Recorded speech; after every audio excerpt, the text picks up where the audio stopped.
Today, what we want to do is actually want to get through the midterm 3 first. Okay, so on Tuesday, we actually went through this mass defect and then uh, the synchrotron and the nuclear power plant. Those is actually for the final, right? So I feel like instead of going back to there, I want to actually go through all the midterm 3 problems that I provided. Okay, so on the board is actually the summary. Okay, the summary that I wrote about 30 minutes ago. So these actually things that you want to actually memorize for chapter 16. Okay, and we're also going to go through these things today. We'll go through the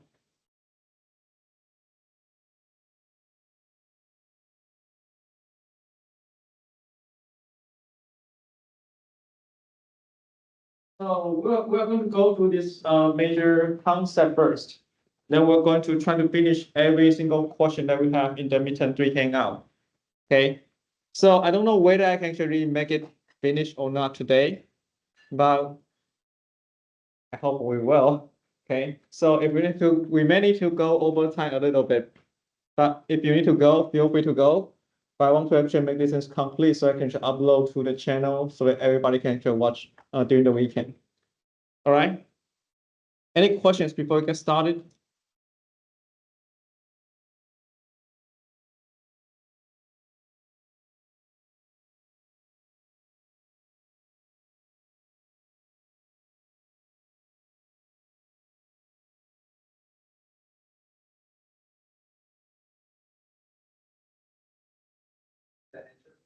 Standard, but how question, which you're supposed to do when you find the entry standard, you plug it back into the equation and then find t right time.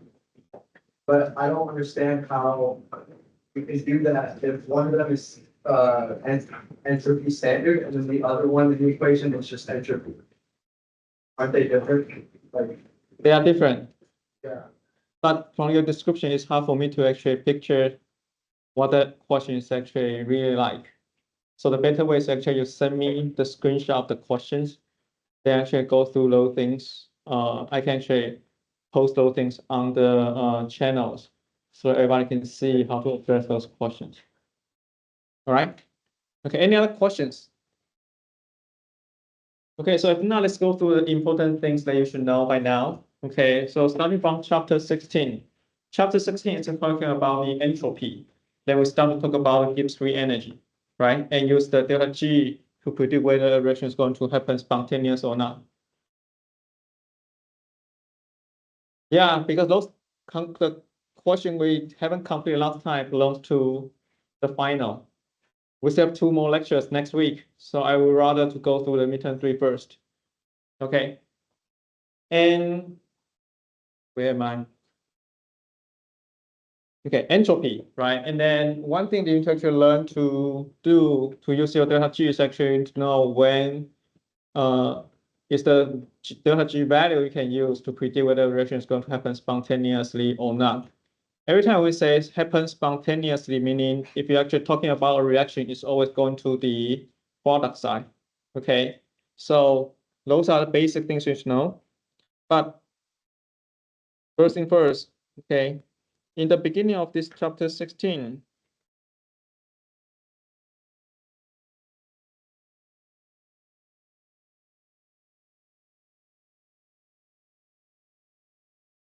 we talk about the entropy, right?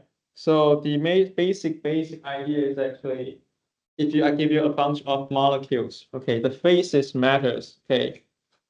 Gas phase always the largest entropy. Okay, so if you're giving equations, okay, XU, which sides actually have larger entropy, just count the number of mole of gas molecules on each side. Okay. Second thing, delta S universe, okay, is actually the origin of the chapter 16, right? You will say the entropy of the universe will keep increasing.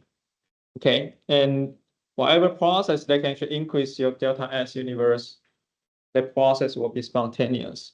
Okay, delta S universe is composed of delta system plus delta surrounding.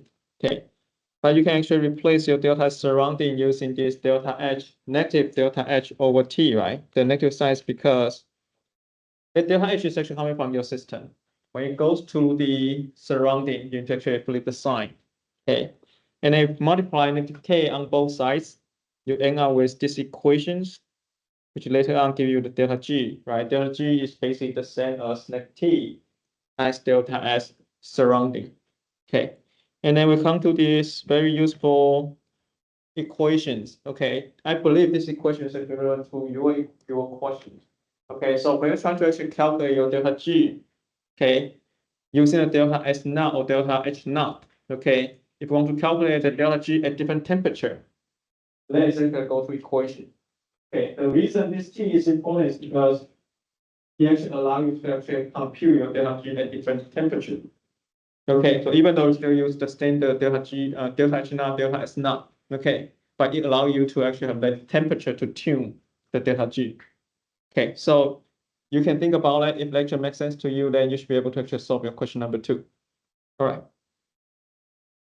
Okay, so conceptual wise, okay, when the reaction will become spontaneous in the reaction of the product side, okay, it will be the delta S universe is positive or the delta G of your reaction is actually negative.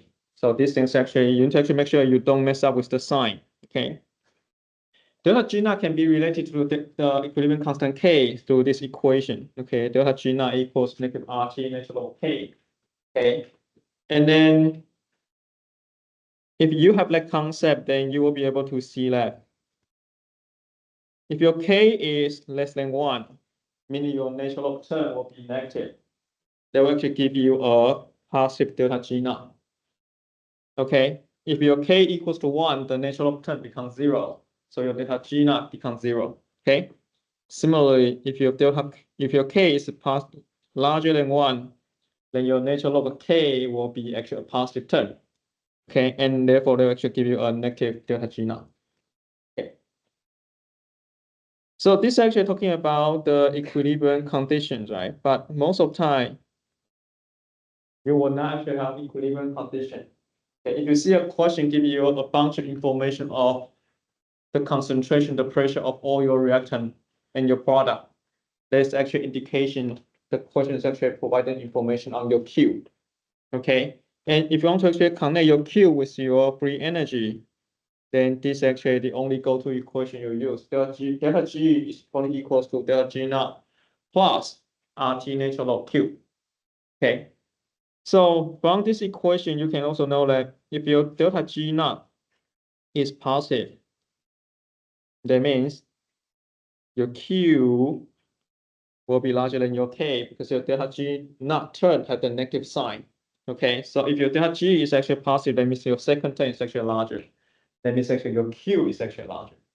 Okay, so you can actually apply the same concept to make sense this, right? If the delta G is equals to 0, then it's actually Q and K, they're actually the same. Okay, if your delta G is actually negative, that means actually your Q is larger than your K. Okay, so after that, we actually apply the same concept to chapter 17. Okay, so in chapter 17, we start to talk about the electrochemical cell, right? We bring up this concept of E naught cell. Okay, E naught cell can actually relate to your G naught through this equation. Delta G naught is equal to negative N times F times your E naught cell. Okay, N is just number of electrons got transferred between your low rod and G rod. Okay, E naught cell is basically just the sum of your reduction potential plus oxidation potential. Okay, and then if you actually combine this equation into the equation, then you can actually rewrite your E naught cell can be directly related to your equilibrium constant K through this specific equation under 25 degrees C. Okay, so that is actually equation that you want to know. If a question actually mention about your E naught cell, mention about your K, that is actually a go-to equation. Okay, similarly, if it actually provide you a lot of information about your reactant product, then you know you need to actually use this E cell equals to E naught cell minus 0.02593 over N times your natural log Q. Okay, so this is actually pretty much the content, okay, in chapter 16 and 17. When we talk about the equilibrium constant K and chemical quotient Q, how this thing can relate it to your delta G naught, E naught cell, and E cell. Okay, so any question for this part? I know I go really fast, okay, but because they are going to have tests next week, right? So I assume that most of you is actually already familiar with all this content. Okay, if not, that's fine. Go back and slow down the video and try to actually understand and comprehend the content. All right. Chapter 17. These are the major things that you should know. The first thing you should know is actually what is a galvanic cell. Okay, so galvanic cell is actually a chemical cell that the chemical reaction will happen spontaneously and produce electrons. Okay, and every time you see galvanic cell, the first thing you should think about is actually your E naught cell must be positive. Okay, and the way you calculate your E naught cell is basically using your reduction potential and oxidation potential. Okay, you summing up, then you can calculate your E naught cell. Okay. The structure of the galvanic cell is actually very important. It composes first the electrolytes in two beakers. There's actually a salt bridge contains these two solutions. Okay, then you insert the electrodes. Okay, the one undergo an oxidation reaction is called the anode. The one undergo reduction reaction is called the cathode. Okay, so the electron will be generated from your anode, go to your voltmeter, and go to your cathode. Okay, so that's actually how we form the loop. Okay, you need to know the structure of the galvanic cell. You need to know the name of every component of your galvanic cell. Okay. Out of this galvanic cell, you also need to know how to actually write the notation of your galvanic cell. Okay. So if the way you write it is actually going from ABC, right? You start from your anode, bridge, and go to your cathode. Okay. When you write out the reaction on your anode, you know this one will be the lower, right? So you actually write your reaction first, your product later. Okay. The things that determine whether you should actually use the comma or a straight line to separate the reactant product is depending on the phase. Okay, if your reactant and product are actually in the same phase, then use comma. If they're actually in different phase, using a straight line. Okay, when I said the same phase, the example is actually, let's say your reaction is in the aqueous form or in the liquid form. Your product is in the liquid form. Then use comma to actually separate these two things. Okay, but one is in the gas form, one is actually in the liquid form. Use a straight line to separate these two. Okay. Another thing you guys should know is that if your reactant and product, none of them are in the solid form, that means they cannot serve as an electron by itself. Okay. So if that is the case, what you should do is actually add in either platinum or carbon, okay, on the left-hand side for your anode. Okay, you will use those things to serve as your electrode. Okay. So once you finish that, then you draw in your salt bridge, and then you repeat the same thing for your cathode. Okay. If the extra electrode is actually needed, then you just have another straight line and put in your electrode. Okay. I'm getting sick. Either one is fine.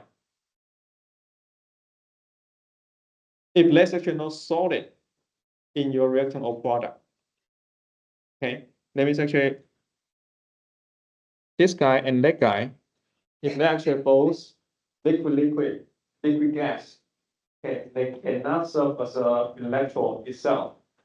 Okay, your electrode has to be a solid substance. Okay, so under the case, then you add in either PT or carbon to serve as your electrode. Okay, is that clear? All right, so that's actually the first topic. Second biggest topic is actually the redox balancing, right? So in this type of questions, typically, I tell you to actually follow the 4 step, right? First step is actually identify your two half reaction, right? Based on, of course, you know first how to write out your oxidation number for every single atom inside your equation. Then from there, you identify who is actually your LoRa, who is actually your G-Rock, right? And you write out a two half reaction. Okay. After that, then you actually balance the atom. Okay, balance atom that doesn't belong to hydrogen or oxygen first. After it's balanced, then you try to actually balance your H and O depending on what kind of solution that you have, right? If you have acidic solution, you use this combination. If you have basic solution, use lake combination. Okay, so after you balance your atom, then you try to balance the charge using electrons. After you balance the charge, then you start to compare the electron generated by your LoRa the same as the electron received by your G-Rock. If not the same, then you multiply certain factors, make it the same. Then you can actually adding up. Then you're going to have your balanced redox equation. Okay, so let's actually the second biggest topic. Third topic, electroplating, right? So this is actually the reverse of your galvanic cell. Right now, if you just want to use electricity to coat the cations onto your cathode, okay, there's like only one equation to memorize. The amount of your product in grain will be calculated using the m times time, okay, in second, divided by N is actually the number of electrons you need to reduce one of your KIONs. Okay, F is just a periodic constant, and then multiply the formula weight of your product. Then you'll be able to calculate the mass of the product that's going to fall on the cathode.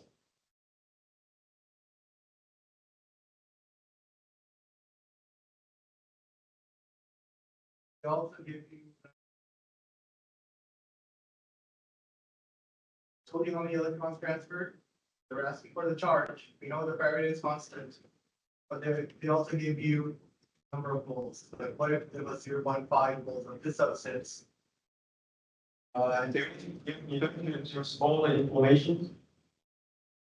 Don't use all the information to solve that problem. The way I ended up solving was like I multiplied the number of moles with the electrons with the Faraday's constant to get the charge.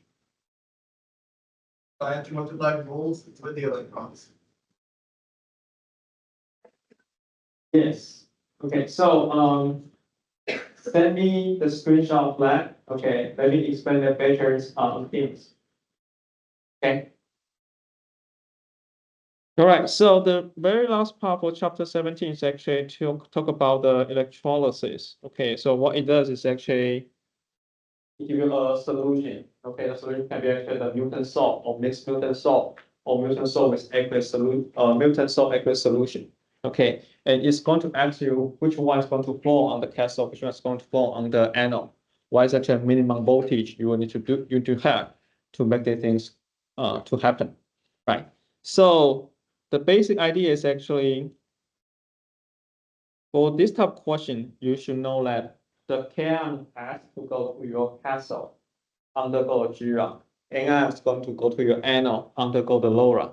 Okay, so it's actually on the cathode, you start to look into your reduction potential. Okay, whichever species has the lowest or less negative standard reduction potential will be the first species that got reduced on your cathode. Okay, similar concept. Okay, you actually look at the standard oxidation potential for the anions. That's actually the one who got oxidized on your anode. Okay. Water can either go under oxidation or reduction, okay, and you will need to really memorize this equation, okay. The reduction potential, the G-Rock reaction of your H2O is going to produce H2, okay, and then the reduction potential is actually negative 0.89, okay. The oxidation of the water will produce O2, and then the oxidation potential of that is negative 1.23 volt. Okay, So this actually summarizes the things that you should know for chapter 17. Okay.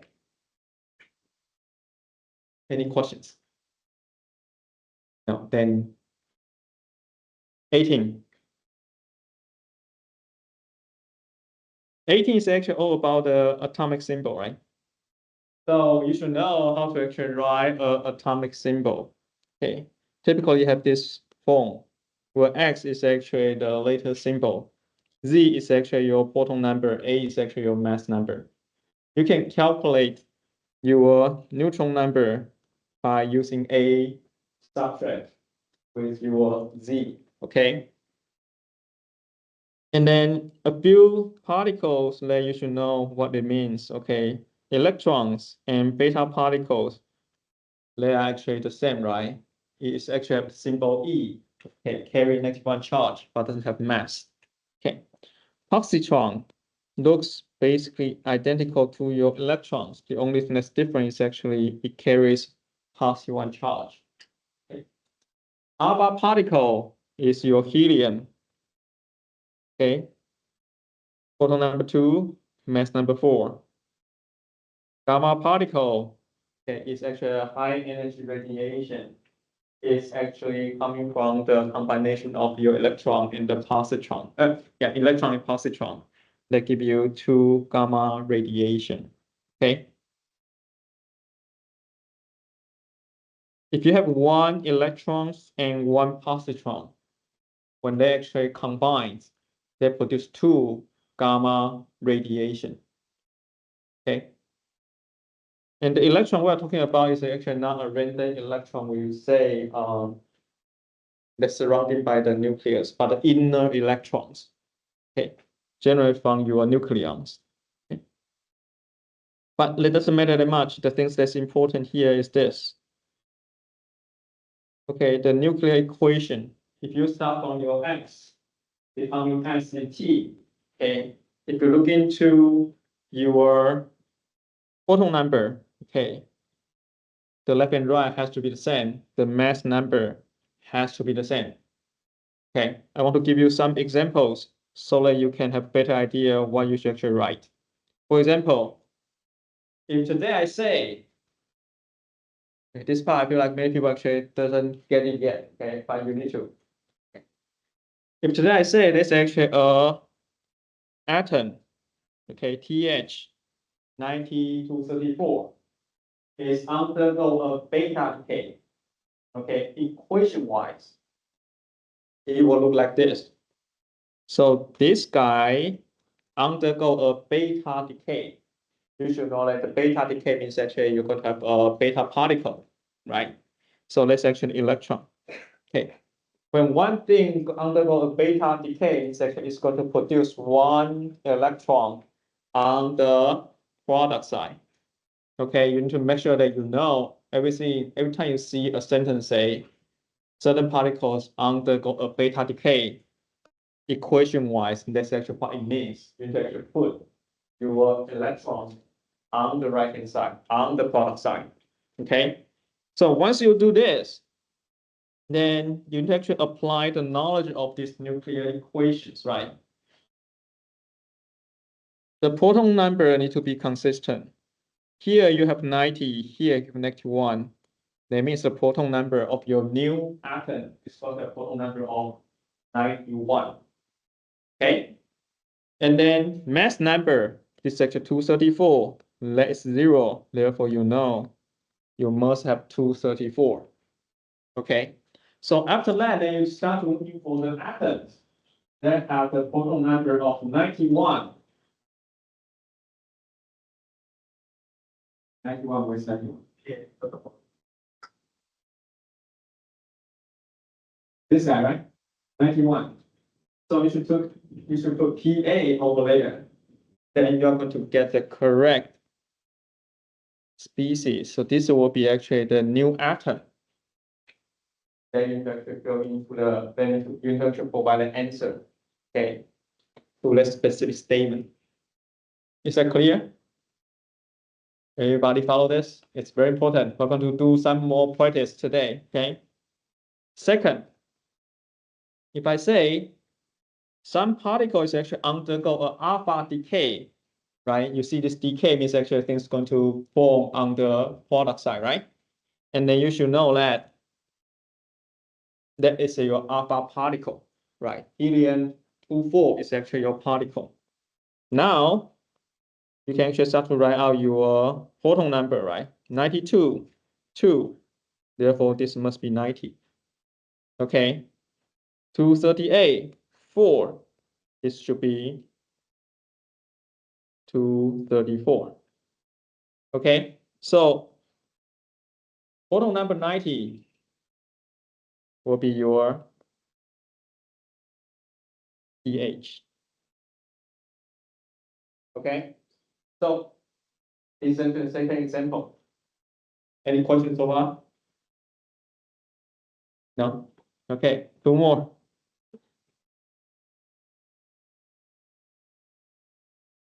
Electron capture. Okay, so every time you see these things, capture is actually it got absorbed by certain atom.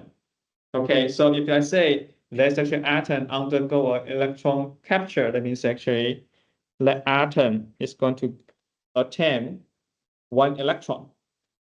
Okay, so in this case, the gold atom undergo an electron capture.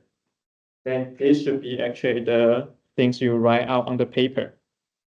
Okay, so once you write these things out, then you know your proton number on the right-hand side should be 78.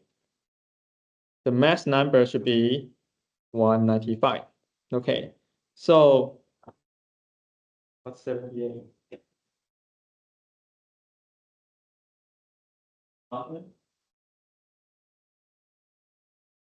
Yeah, platinum, right? PT 78. Therefore, you know the answer you should put is this guy. All right. Very last one. Positron emission. Okay, when you see this word emission, that means it's equivalent to your decay. So write the things on the product side. Okay, if you write the positron, this is what it is, right? It carries +1 charge. Okay, carry 1 proton. Okay, then you can actually apply your nuclear rules. 6, 1, therefore you put 5 here. 11, 0, therefore put 11 here. Okay, so once you do that, then you check out your periodic table, then you find out you need to put boron in this atomic symbol. Okay, so I hope this example can make you feel more clear about what it means by the alpha decay, beta decay, positron emission. Okay, all these things you actually write these particles on the product side. Okay, but if you have an electron capture, okay, like capture means you need to write your electron on the reactant side. All right. Okay, so that's actually the first thing. The other important thing for chapter 18 is actually you want to predict whether a thing is actually stable or not. And if it's not stable, it undergo a radioactive decay. What kind of decay you are going to have? Okay, so if they are stable, if they are definitely stable, they must have the protons close to this few main number, right? 2A, 28, 82, 20, 50, 126. Okay, memorize it. Okay. But more importantly, how do you know it's actually unstable, right? The way you know it's actually unstable is actually you calculate the differences between your mass number and your real atomic mass. Okay, you get the atomic mass from your periodic table, you get the mass number from your atomic symbol. Okay, so if the difference is larger than 2, then it is not stable, you will undergo radioactive decay. Okay, the other criteria is actually if your proton number is actually larger than 83, then it's undergo a radioactive decay. Oh, yes.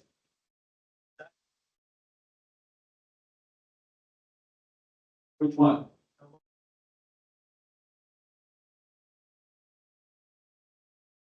Yeah, that's for the special case. Live with it. Okay. I can go too far. I'm actually focused. Otherwise, I have to always like take care of the number 126, right? yes, that's why I wanted to actually memorize it. Special case, right? Okay, so what of the have you have? Okay, you use my table to do the prediction. Okay, so I group into like 4 different groups. Okay, 1 to 20, 20 to 40, 40 to 83, larger than 83. These are the 4 different groups, right? Each group has its own threshold, which is 1, 1.25, 1.5, 1.6. Okay.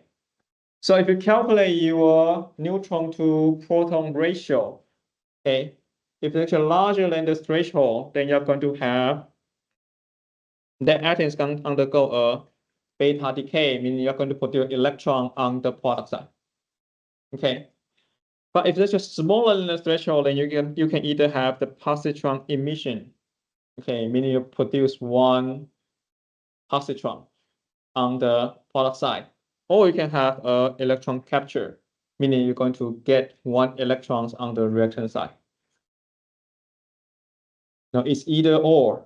That means actually in your questions you only see 1 popping out.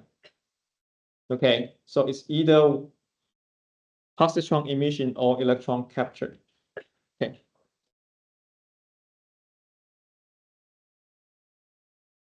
Okay, but if you have a photon number larger than 83, smaller than 80, larger than 83, but smaller than the threshold, then you're going to have alpha decay, meaning you're going to have a helium-24 appear on your product side.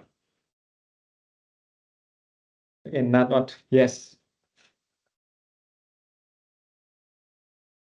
Okay, so the very last topic that we talk about for chapter 18 for midterm 3 is actually the decay, right? The decay kinetics. Only one equation, right? Natural of AT over A naught equals to negative KT. Okay. One thing you have to be careful about is that the AT or A naught. Okay, it can either be your number of particles or mode of the particles. Okay, it can even be the concentration of your particles, or that's actually another example we'll go to later on. Okay, but it cannot be the mass of the particle. Okay, so that's very important concept you should have when you put on your AT and A naught. It cannot just be the mass of those species. Okay. And then one very classic dating approach is actually using the so-called isotope, right? You measure the decay of certain species to know how old the subject is. Okay, so if you have a rock contains A and B particles, and B is actually the decay product of A. Okay, so the A will actually provide the number of A will provide the information of your AT. Okay, and then the A now will be calculated by summing up your A and B. Okay, so those are the things that we went through in the past couple of weeks. Okay, and that's actually all the things I think you should actually know for your midterm 3. All right. I hope this actually help you to refresh your memory, because we are going to go through all these questions now.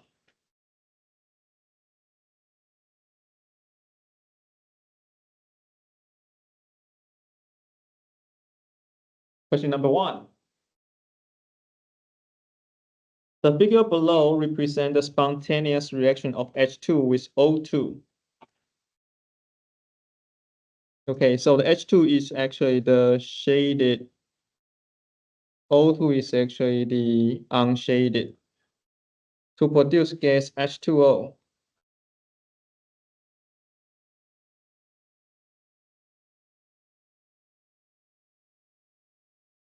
I think this is actually wrong wording here.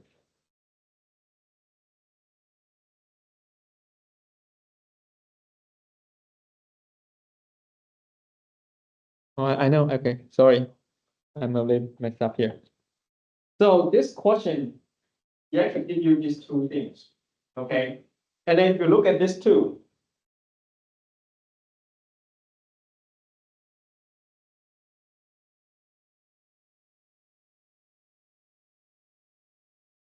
you want to know, is your delta S positive or negative? So you go from your reactant to the product side.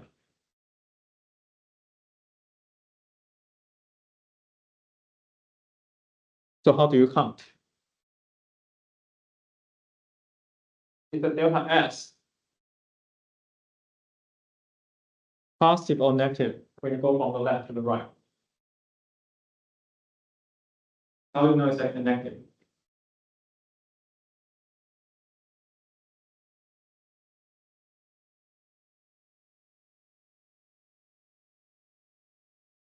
How do you know it's actually negative? The way you know it's negative by counting what? The number of gas molecule, right? How many gas molecule you have for your reactant?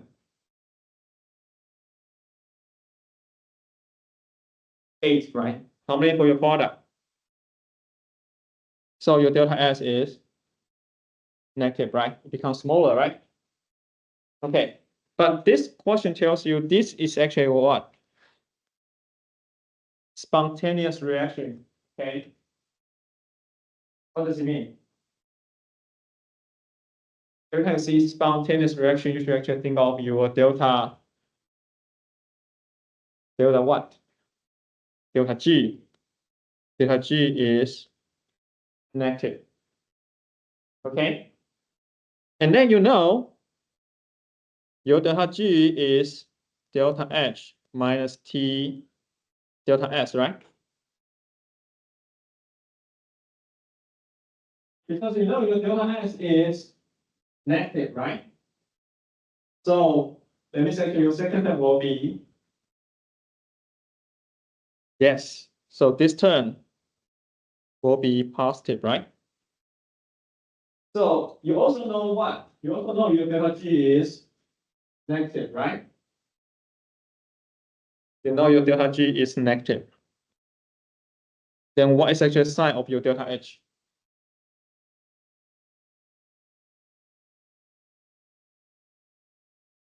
It has to be negative, right?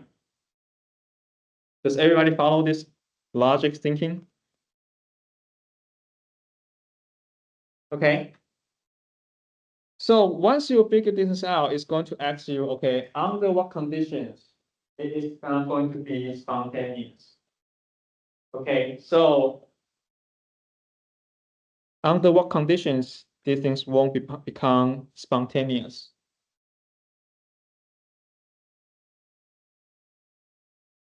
So your second thing is actually positive, right? First thing is actually negative. If you have low temperature, then your delta T will become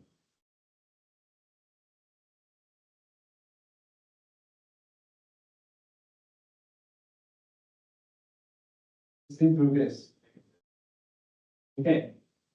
If your T is actually very small, okay, let's say 0 degree, then your G will become negative, right? So if your temperature is actually very low, okay, then your delta G will equal to your delta H. They are going to have negative sign. Therefore, the things will become spontaneous. Okay, so you know if your T is actually very small, you are still going to have spontaneous reaction, right? How do you actually make it non-spontaneous? You have a very, very big T, right? Because when the T is actually very big, the second term diminishes. Okay, so under the case, the delta G will become positive. Then things become non-spontaneous.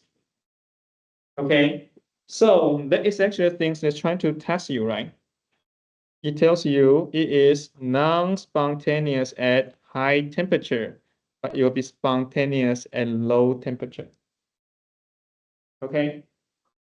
So remember, we have lectures. We start for the 4 quadrants, right? And under specific conditions, then things will then become spontaneous, or then become non-spontaneous. Okay. But there are 2 quadrants. It really depending on the temperatures. Okay. So for this type of question, it's actually testing whether you actually have a good idea about this relationship, right? And if I tell you my delta, this is a spontaneous reaction, meaning the delta G is actually negative. right? I give you the picture and test you, can you actually see that the delta S is negative? Okay, if you can see that, then you have a way to estimate the effect of your temperature. Okay, so this is actually what this point is actually about. It's actually a very conceptual questions.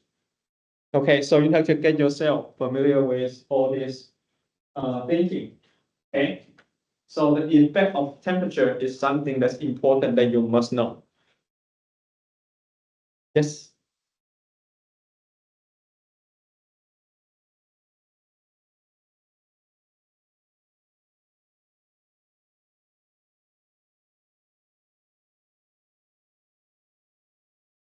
How do I get the delta G is negative? How do I get this? How do I know delta G is actually negative for this reaction? It told me it's spontaneous reaction, therefore I know I need to write delta G is negative, right? How do I know delta S is actually negative? I count the molecule. Okay, is that clear? Okay, you need to do the same, okay? Any other questions for this? No? Can I go to a question number 2? Okay. Okay, the second question, find the temperature in K above. That should be not above. Temperatures which a reaction with delta H is 123 kilojoule per mole and delta S is 90 joule per K mole become spontaneous. Okay, so it gives you delta S, it gives you delta H. And for the temperature, we're able to see that this is going to change from non-spontaneous to spontaneous. Okay, so we'll see this. I feel like this is also a keyword that you probably actually want to recognize. Actually, something is going to become spontaneous under a certain temperature. Okay, what it means that certain temperature when you are at equilibrium. Okay, because you know if your delta G is negative, is spontaneous. Positive is non-spontaneous, right? The turning point is actually at equilibrium. Okay, so the temperature at equilibrium will be the temperature this question is actually looking for. Okay, so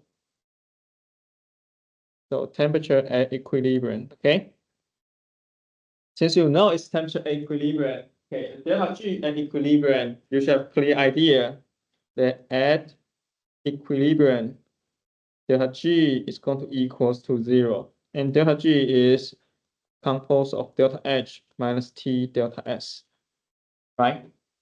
And then after you know this, then you will come back and reread the information, then you'll realize that delta H is 123. Be careful about the unit. It's kilojoule per mole. You want to convert to joule. So multiply 1,000 minus temperature is actually the things you are looking for. Times delta S is 90 joule per mole. So per K. Okay. So this whole thing, when you add up, you need to equal to 0, right? So T is simply equals to 123,000 divided by 90. That's going to give you a temperature of 1,367 K. Okay, so this is actually how you solve the question number 2. Okay, so recap this. It asks you the temperature where the spontaneity is going to change, right? Therefore, it indicates you want to calculate temperature at equilibrium. Okay, you should know that at equilibrium, your delta G is going to equals to 0. Okay, and delta G is equals to delta H minus T delta S. Okay, you read the question, you know your delta H. Delta H typically given in kilojoules per mole. Make sure you actually convert into joule. Okay, delta S. Just plug it in, and then you can calculate your temperature. Okay.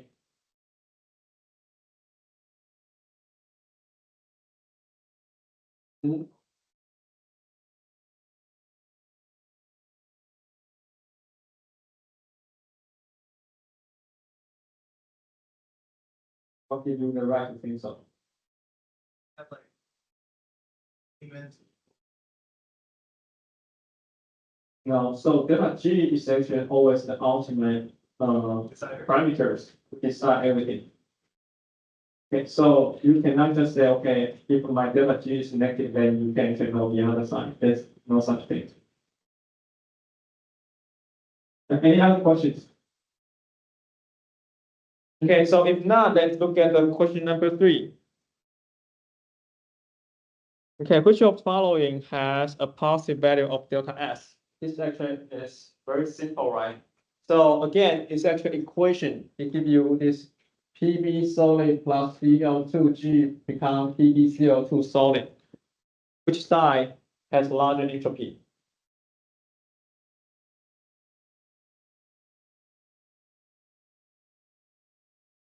No. Oh, positive value. Okay, so if you calculate this, the delta S is positive or negative? It's negative, right? Why? Because you only have your gas molecule on your reactant side, right? So this is actually the one that's going to dictate the overall delta S, overall entropy. Okay. So your product side doesn't have any entropy. Your product side have a larger entropy, right? So delta S is going to be negative.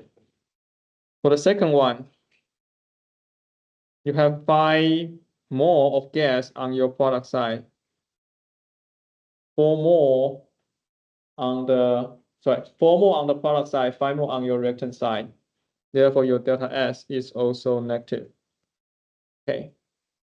The third one is only have the aqueous and solid, right? And aqueous have larger entropy than your solid. Okay. Therefore, you know the entropy on your product side is actually larger, right? Therefore, your delta S is going to be positive. Okay, so the answer will be just 3. Okay, any questions for this? It's very simple, right? Just count the number of gas molecules on each side. Okay, when you calculate your delta S, it's really the entropy on the product side minus the entropy on the reactant side. Okay.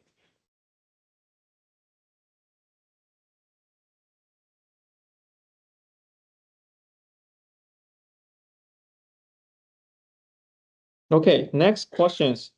Calculate the value of delta G naught in kilojoule for the combustion of 1 mole of butane with molar oxygen to form carbon dioxide and gas water. Okay, so translate a little bit. What does it mean? So it means actually your C4H10 plus O2 is going to give you CO2 plus H2O. Okay, so once you write this out, the first thing to do is actually make sure you have a balanced equation. Okay, because the coefficient matters, right? So if you look at this, since you have 4 carbon, right? So do that first. Okay, so once you have this, then the next thing you can do is actually H2, right? You multiply 5, then H will be balanced. Then you have A plus 5, 13 oxygen on the right. Okay. So do that, then you're going to have this balanced equation. And all of that is in the gas form. Okay. So to calculate your delta G naught, it's going to equals to your G naught formation of your product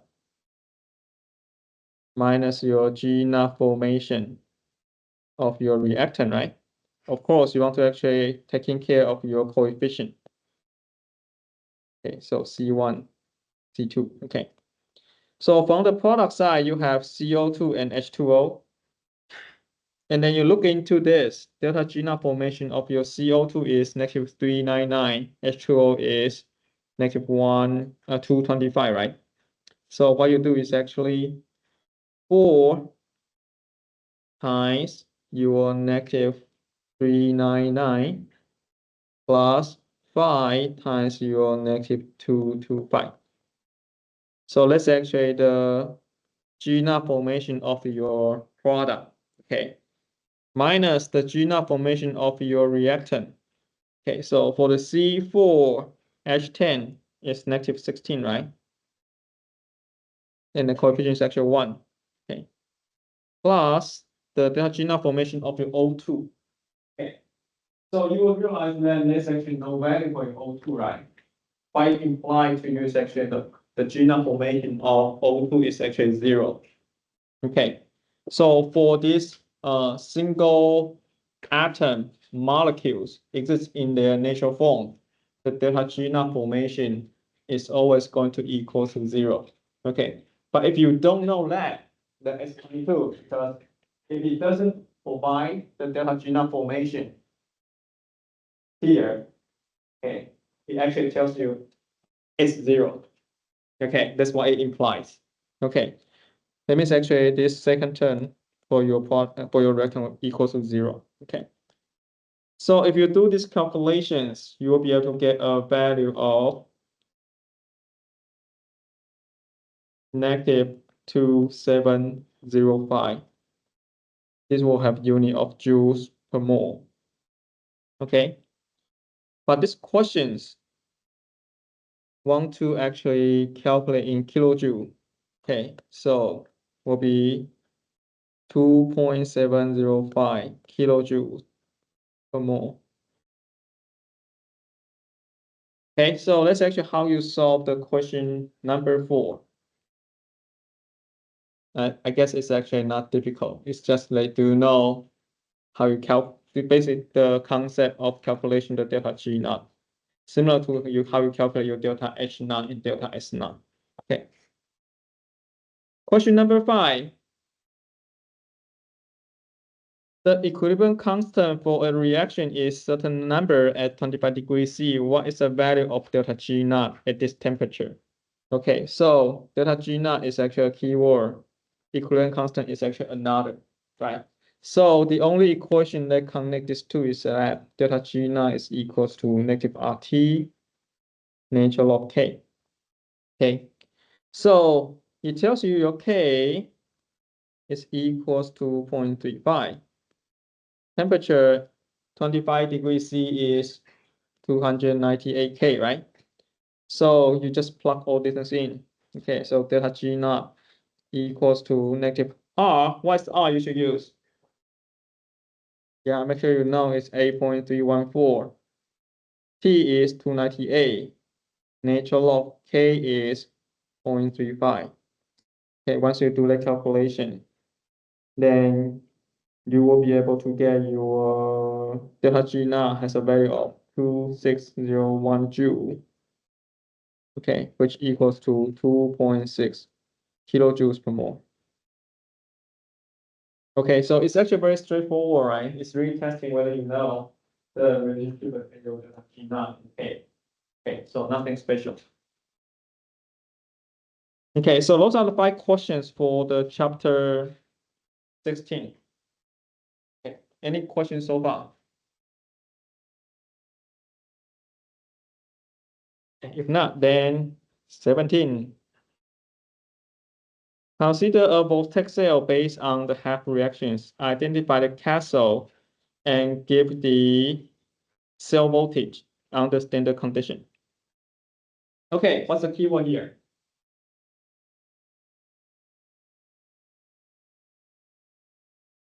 What's the keyword here? No, it's not standard condition. Yes, voltaic cell. Voltaic cell is equivalent to the galvanic cell, right? So what it means your delta G naught. So sorry, your E naught cell has to be positive, right? And if you look at two half reactions, they are both reduction reactions, right? Because it's always gain electrons, right? So let me actually to flip one of them, and after adding up, you have a positive value. Okay, so under that condition, the only one you can flip will be what? Your cobalt 2 plus, right? Therefore, you need to actually flip this. It become cobalt 2 plus plus 2 electrons. And then you're going to have your oxidation potential, which is going to equals to positive 0.28 volt, right? So once you do that, to calculate your E cell, basically you add up this value and that value, right? So your E cell is going to equals to 0.80 plus 0.28. They give you 1.08 volt. Okay. The next point is that who is actually your cathode? Cathode is what? Cathode, you can think about a G-rock, right? So G-rock is actually the half reaction who get electrons, right? Undergo reduction reactions, okay, serve as a strong oxidant. This doesn't always happen at cathode, right? So who is actually getting electron? It's actually your Ag, right? So your silver plus, okay, getting the electron. Okay, so therefore you know your cathode has to be on the silver side. Okay, so that's actually how you solve this problem. Keywords: galvanic cell or vortex cell. Okay, then it's actually inner cell has to be positive. Therefore, you can only flip one of the reaction. After you add up your E naught and the E naught ox, it has to be a positive value. Okay, and then after that, you should actually always remember low rod and G rod, so you can actually know who is actually your cathode, who is actually your anode. Okay. Number 7. Okay, it's actually about the notation, right? What is the balance equation for the galvanic cell reaction that corresponding to the show notation below? Okay, so this is actually the notation that you're going to have in the questions, right? So when you look at this notation, you see the PT, right? Those PT is actually your electron. It doesn't involve in your reaction. Okay, so when you're trying to write out your reaction, just cross length out. Okay. And you look at this center 2 species. Okay. So remember the show notation always have this ABC form, right? Meaning the first half is actually your anode, bridge, and cathode, right? For your anode, that means actually that's actually your LoRa, right? For your LoRa, you're going to have SN2 plus. They become SN3 plus. For your G-rock, you're going to have your Br2 becoming your Br minus. Right? So first, the thing to do is actually retranslate the notation into a two-half reaction. Okay. So once you do that, then you start to balance the atom. Okay. For the top one is already balanced, right? It's just SN2 plus to SN3 plus. You have the same amount of SN. Yes.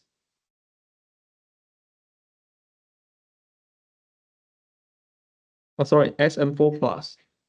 My bad. Okay. But if you look at the bottom one, it's Br2 become Br minus, right? So you want to actually balance the atom over there first. Okay, so you put 2 over here. Okay, so that's now the second step you do, right? After you write out two-half reaction, then you balance your atom. Okay, and then you need to balance your charge, right? So for your LoRa, positive 2 on the left, positive 4 on the right, therefore you know you need to add 2 electrons. Okay, then you balance the charge of your LoRa. Then you want to do the same thing for your G-rock, right? So Br2 become 2 Br minus, therefore you know you need to add 2 electron minus here. Okay, so once this is actually all set, then all you need to do is actually to add these two half reaction up. Okay, so 2 electron will cancel out. Then all you have is actually SN2 plus Br2. They give you SN4 plus 2 Br minus. Okay.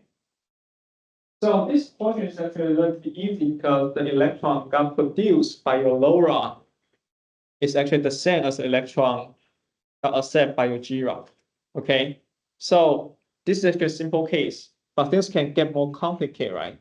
So if the electron got produced by your LoRa is not the same as electron for your G-rock, then to actually multiply some factors.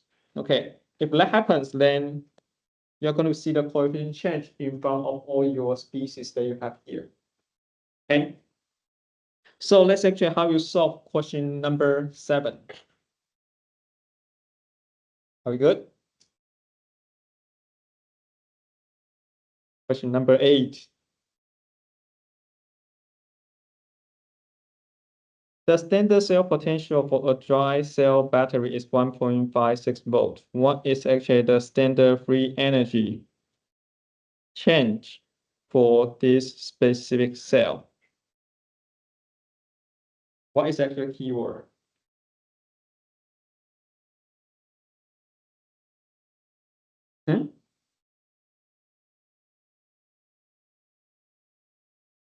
Battery, yeah. Okay, so a few keywords, highlight this. What is this? Yeah. Translate, okay. Delta G. What else information do you have? Yes, very good. What is this? E. There you go. Okay, so this actually delta G naught, right? So here apparently it's actually the equation that you need to use to connect these two, right? So your delta G naught and E naught cell. Okay, so this two term is actually connected with this, right? Delta G naught is equal to negative N times F times your E naught cell. Okay. All right, so apparently, I hope everybody see that this actually turn into calculate, right? Delta G naught, right? Now, in order to actually know your delta G naught, you need to know a few things. One is your E naught cell. One is actually your N. F is just a constant, right? F is just barely constant. Okay. Do you know your E naught cell? The E naught cell is what? 1.56, right? That means actually once you figure out your N, then you're done, right? Okay, so what is actually N though? In order to know the N, you actually need to look into the equation and find out who is actually your LoRa, who is actually your G-rock. Okay, so zinc, what's the oxidation number of zinc solid? 0, right? How about MM?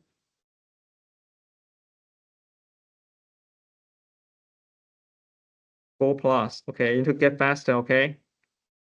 N, sorry, this NH4 plus. -3, good. This? -3. This?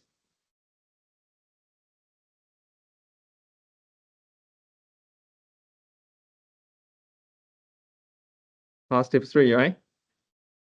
This? +2. Okay, so this doesn't really matter, right? So if you look at this goes from here to here. And then zinc goes from here to here. Right? Those are the pairs that undergo the change of oxidation number, right? So who is actually your LoRa? LoRa is actually the one who has oxidation number goes up, right? Therefore, you know it will be the Zn solid become Zn2 plus. Okay. G-rock will be your MnO2 become Mn2O3.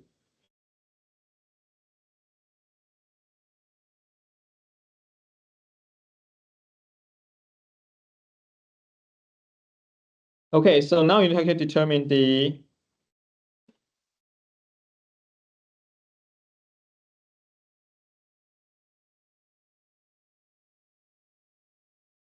okay, so this 2 MmO2 become Mn2O3.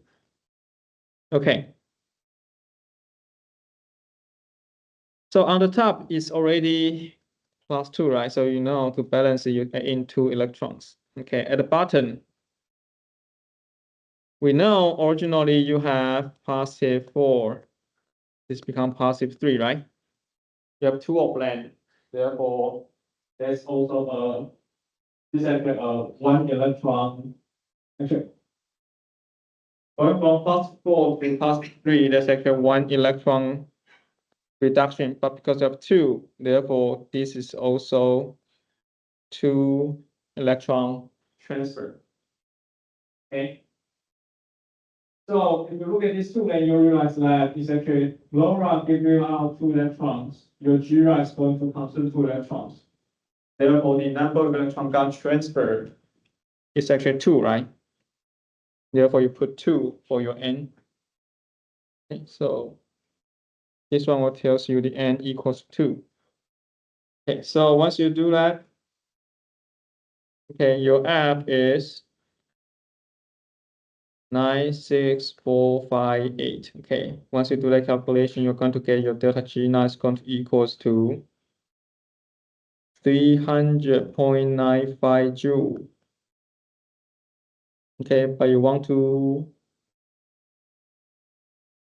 300950. It's not 300. 300950 joule, which is going to give you 301 kilojoules.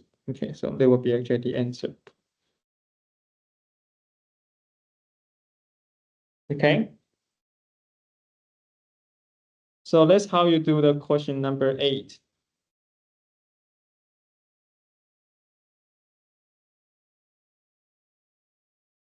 Why is what? Oh, thank you.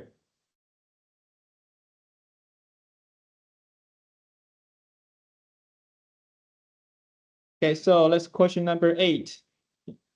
4 more to go. Number 9, balance the following equation in basic solution using the lowest possible integer and give the coefficient of water.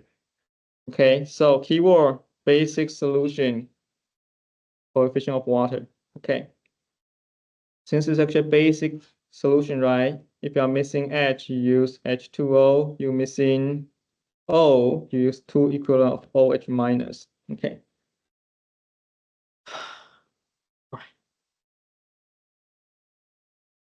Oxidation number of manganese.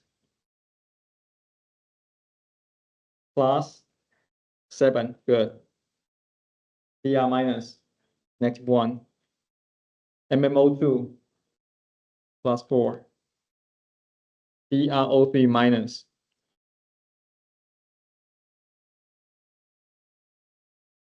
Plus 5. Okay, so LoRa, who is actually your LoRa?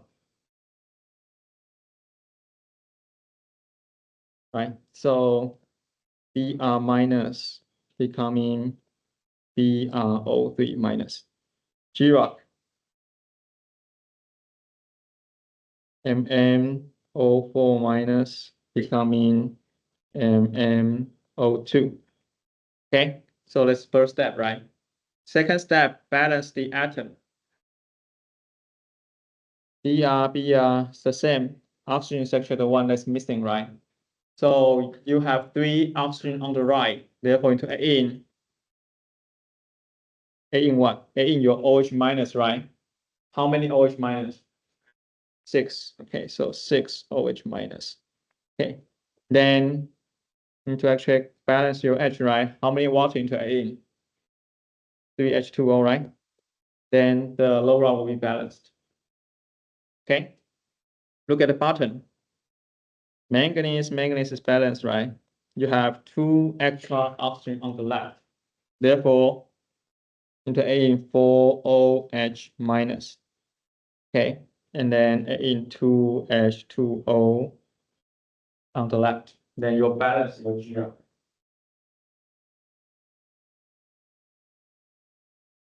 Okay. And after this, then you need to actually start to balance your charge, right?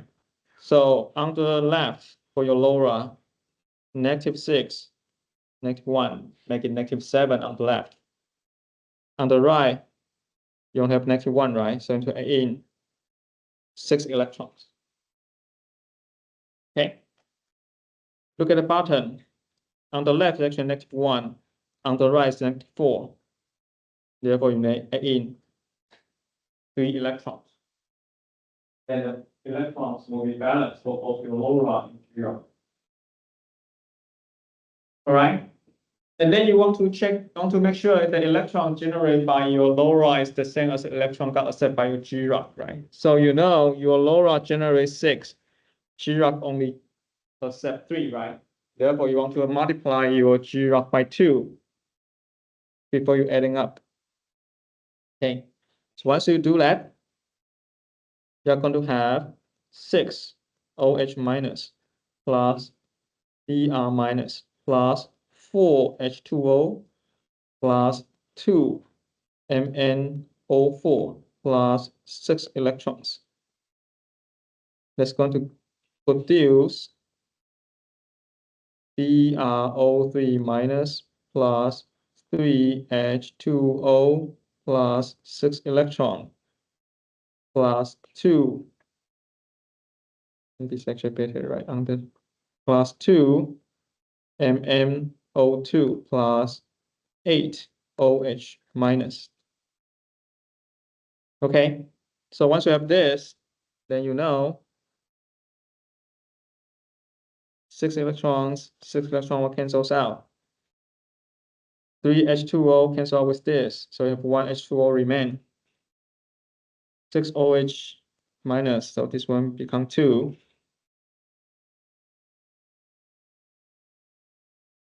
So the final equation will be Br minus plus H2O plus 2 MnO4. That give you BrO3 minus plus 2 MnO2 plus 2 OH minus. So the coefficient in front of your water will simply equal to 1.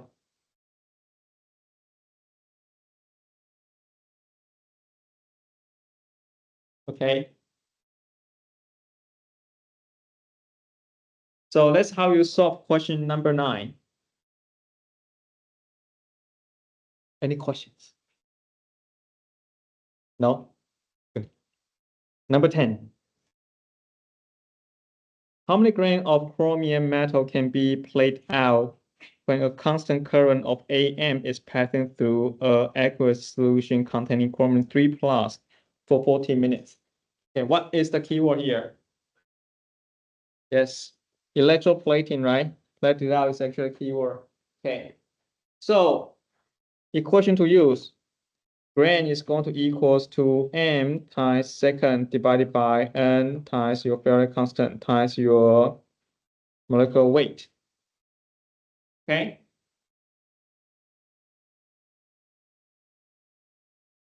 Do you know the m? Am, right?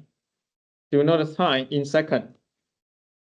You have 40 minutes times 60, right?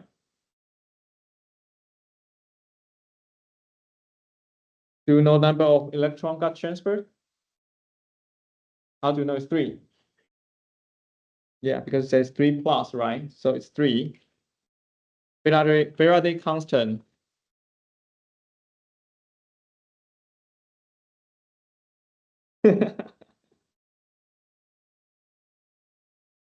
What's the molecular weight?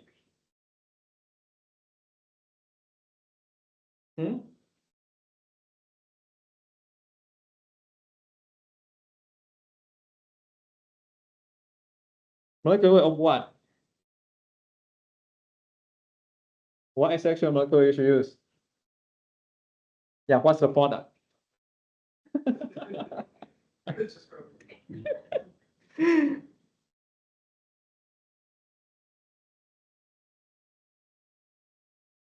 Do you see this? Yes. Chromium metal, right? So you check out if you are able check out the molecular weight of chromium. Okay. They will give you a number of 51.996.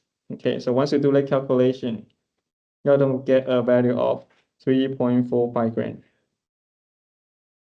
Okay, so a few things that I feel like you guys can get confused is that how many electrons? Okay, so electrons, like I feel like everyone have good response for that, right? The second section, what is actually your product? Okay, every time you see a question like this, really think about what is your product. Okay. Question number 11. The half-life of beta decay of certain things is 28.8 years. A milk sample found to contain 10.3 ppm. How many years will pass before this species concentration drop to 1 ppm? Okay, what is the keyword here? Half-life is actually a good keyword to memorize. Every time you see this half-life, write down your natural log. AT over A naught equals to negative K times T. Okay. So once you have this, then you start to look into the equations. Okay. It says half-life of this species is 28.8 years, right? So last time we said every time you see this sentence, you want to use this one to calculate your what? Your K, right? Because you know half-life means actually your natural log 1/2 is going to equals to negative K times 28.8 years, right? Therefore, you can calculate your K is going to equals to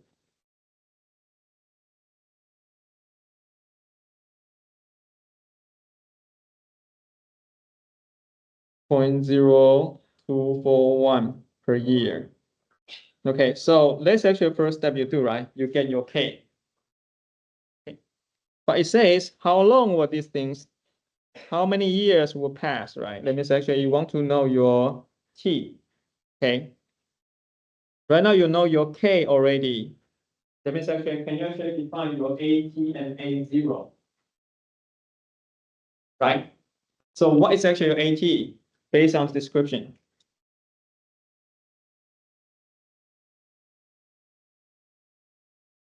10.3 is your AT. Why?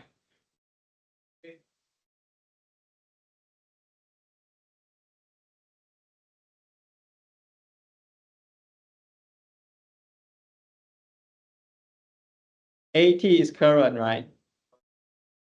AT is current. So who is actually your current? 1.0 ppm is your current, right?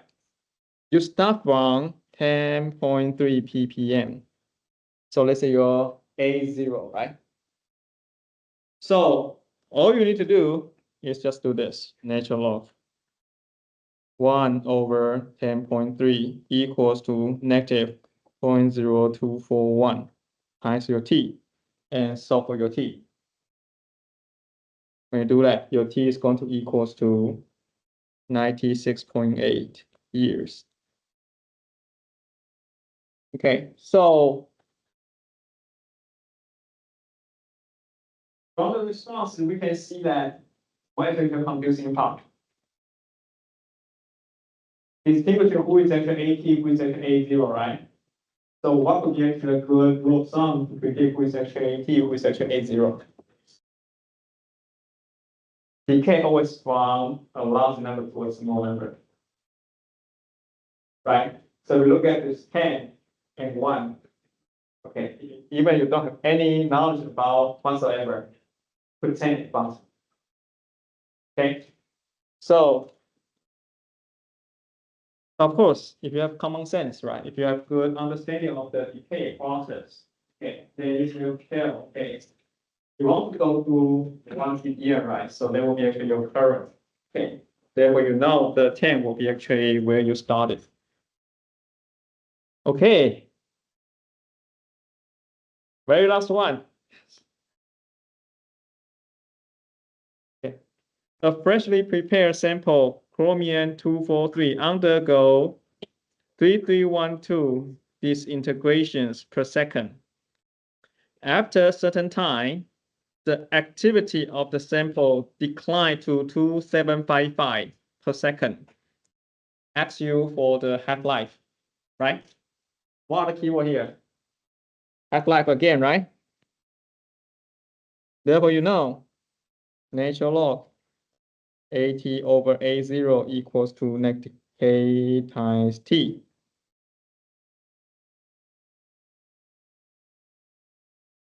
After write out this, what other information that you know?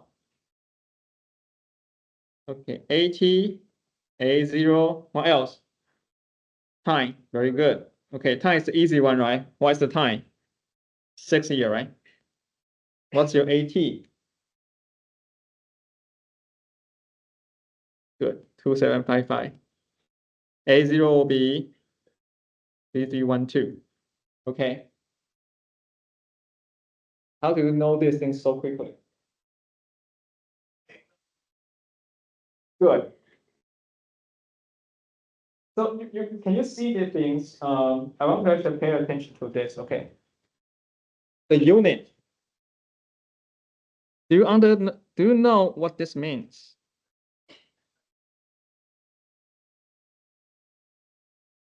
This integration per second. Okay. The only thing that you want to pay attention to that is that you want to make sure it is not max. Okay, as long as the value is not max, then you can use it. Okay, so this specific one is actually talking about the activity. Okay, activity depending on how many molecules that you have. So it's actually a different way of telling you how many molecules that you have in the sample. Okay, even though we don't really know what it means, right? It's actually a specific terminology. Okay, but the important thing is that you want to make sure that is not the max. Okay, then all the other things is okay. Then go from big to small is actually the good trend to use. Does that make sense? Yeah, so do that, please. Okay, so by doing this, what can you get? Natural log 2755 over 3312 equals to negative K times 6. Apparently, you can get what? Your K, right? So the K is going to equals to 0.0307 years, okay? But they are not actually asking for the K, right? It's asking for your T half, okay? T half means natural log 1/2 equals to negative K 0.0307 times your T half, right? You're still using the same equation, but you should know that the T half means actually your natural log term is actually natural log 1/2, right? Therefore, your T half will equals to natural log 1/2 divided by 0.0307. That's going to give you a value of 22.6 years. Okay, so this is actually how you solve a question like this. Okay, thanks for your patience. We finally made it. Thank you. Okay, good luck with your midterm 3. Okay, next week we're going to review the final exam. Okay, so we'll do something very similar to the beginning of this class. We're going to review the key equation and concept for every single chapter. All right.